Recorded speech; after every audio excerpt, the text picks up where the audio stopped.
guy is a lunatic.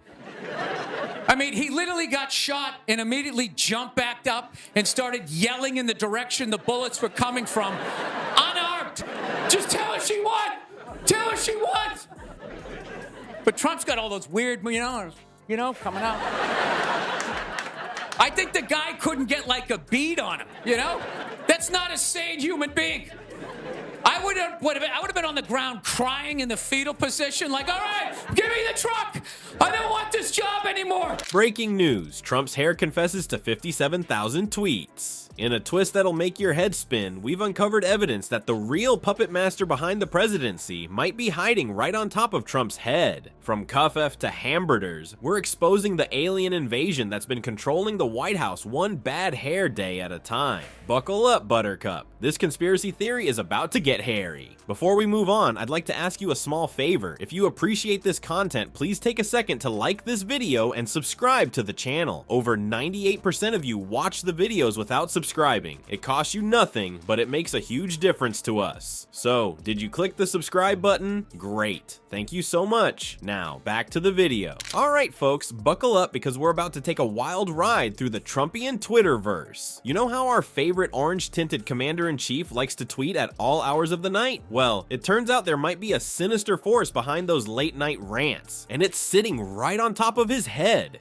I don't want to hear it. I don't watch politics, so we're going to keep it light. All right? There we go. All right. Well, I just got over the flu, which is fantastic. You know what I mean?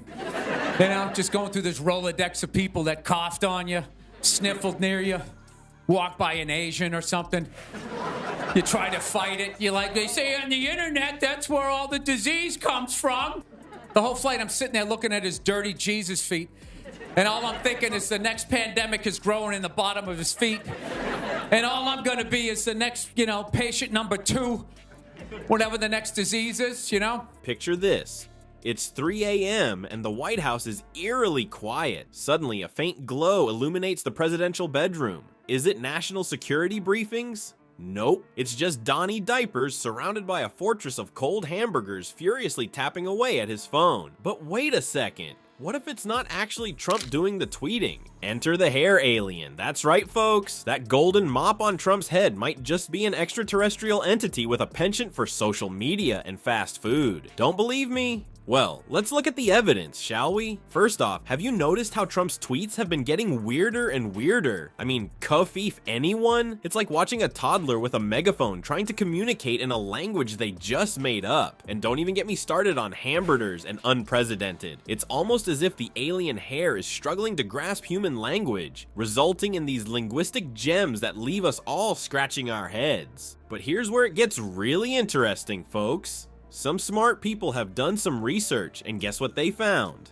Apparently, narcissists often have distinctive hairstyles. And let's face it, Trump's hair is about as distinctive as they come. It's like a blonde souffle that's been left in the oven too long. It just keeps rising and rising, defying all laws of gravity and good taste. Now, here's a juicy tidbit for you. The timing of Trump's most bizarre tweets often coincides with moments of personal stress or public scrutiny. Coincidence? I think not. It's almost as if the alien hair is using Twitter as its personal stress ball, squeezing out tweet after tweet whenever it feels threatened. Liberals are so stupid the way that they handle Trump. What do you mean? You should shut up. And then that was it. He was on the casino circuit, and then you idiot liberals wrote him twist again when you indicted him. And now he's a martyr. I can't believe these are honestly going to be our 2 choices, because I really try to, with each thing, to try to be figure out who I'm going to, but I mean, it's got to be, I want somebody in their 40s, somebody that's going to have to live with their decisions. Why? I said died peacefully. Oh, you did? I didn't hear peacefully. I did. Oh, and then you threw that in. I must have thrown that in, yeah. Bill Burr is here. He means no harm. How long have you been wearing suits? You're supposed to unbutton the coat when you sit down. No, that's not true. Me the whole time. I don't want, with any luck, they'll both die of natural causes before the election. But the hair alien's ambitions don't stop at social media domination. Oh no, it's got a taste for something else too. fast food. Have you noticed how often Trump reaches for a burger instead of a briefing? It's like watching a toddler at a birthday party, always going for the cake and ignoring the vegetables. Hold on to your fries, folks, because the White House just got a supersized makeover. Rumor has it that the presidential chef just quit faster than you can say, "Would you like fries with that?" And guess who's taking over? None other than Ronald McDonald himself. That's right, the Clown Prince of Burgers is now flipping patties for the Commander-in-Chief. But here's the real juicy gossip. Trump's diet has suddenly gone full fast food. We're talking burgers for breakfast, lunch, and dinner. It's like his hair alien has developed a serious case of the munchies. And get this, state dinners are now looking more like a kid's birthday party at Mickey D's. My favorite part of the campaign, though, was when Trump went to McDonald's. Wasn't that amazing? That's the only time I've ever seen that guy truly happy. Like, he was glowing. Well, hey, whoever gets this one's going to be excited. It's like, oh my God, was that empathy? Of the people, Donald? It's like when the Grinch came down the hill, bringing the toys back, and his heart got a little bigger. Glowing. When he got behind the counter, it was like he was behind stage at like Springsteen or something. He's like, oh my God, this is like where they make the French fries. Can you imagine the Queen of England being served a Big Mac on a silver platter? Talk about a royal flush. Now, nutritionists are losing their minds faster than Trump loses his cool on Twitter. They're worried that an all-fast food diet could lead to some serious health issues. But does Trump care? Nah, he's too busy trying to classify ketchup as a vegetable. Again, because apparently we didn't learn our lesson the first time around with Reagan.